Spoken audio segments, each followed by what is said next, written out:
حقیقی بیوقوف کون ہے؟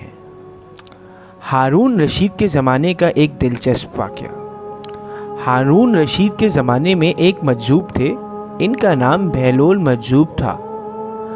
ہارون رشید ان سے مذاق کر لیا کرتا تھا، لیکن ہنسی میں کبھی بہلول بہت پتے کی بات کہہ جاتے تھے۔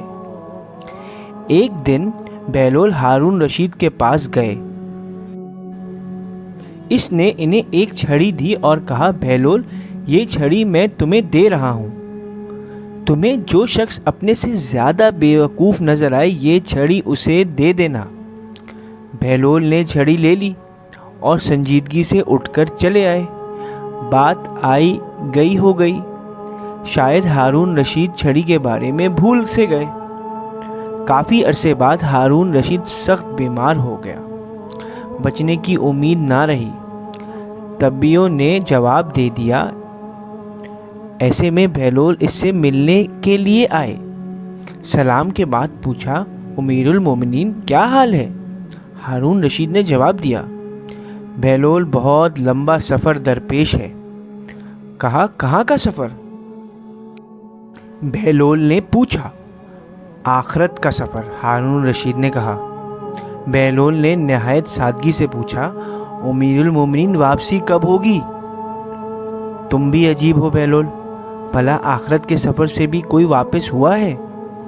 بہلول نے یہ سن کر حیرت ظاہر کی اور بولے، اچھا، اب آپ واپس نہیں آئیں گے؟ نہیں، اس سفر سے کوئی واپس نہیں آتا۔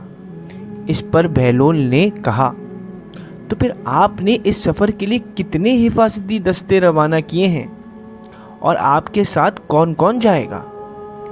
کیا حفاظتی انتظامات ہوں گے؟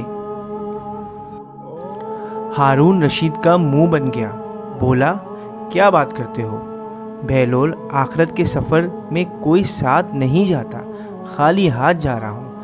اب بہلول بولے، اچھا، اتنا لمبا سفر اور مددگار ساتھ نہیں؟ پھر تو یہ لیجئے اپنی چھڑی، یہ امانت واپس ہے۔ مجھے آپ کے علاوہ کوئی انسان اپنے سے زیادہ بیوقوف نہیں ملا۔ آپ جب بھی چھوٹے سفر پر جاتے تھے تو ہفتوں پہلے اس کی تیاریاں شروع ہو جاتی تھی۔ حفاظتی دستے آگے چلتے تھے، خادم ساتھ ہوتے تھے، پورا لشکر ساتھ چلتا تھا، لیکن اتنے لمبے سفر جس سے واپسی بھی نہیں ہوگی، آپ نے کوئی تیاری نہیں کی؟ ہارون رشید یہ سن کر رو پڑا اور کہا، بہلول، ہم تو تجھے دیوانہ سمجھتے رہے، آج پتہ چلا تمہارے برابر کا تو کوئی عقل مند نہیں۔ تو دوستو، آخرت کی تیاری ہم پر لازم ہے اور یہ ضروری ہے۔ ہماری یہ بیوقوفی ہوگی کہ جہاں ہم نے سب نے جانا ہے وہاں کی کوئی تیاری کیے بغیر چلے جائیں۔ اگر آپ ایسے ہی قصے کہانیاں سننا چاہتے ہیں تو ہمارا چینل سبسکرائب کریں، لائک کریں اور شیئر کریں، اور اپنی کمنٹ سے ہم کو آگاہ کریں۔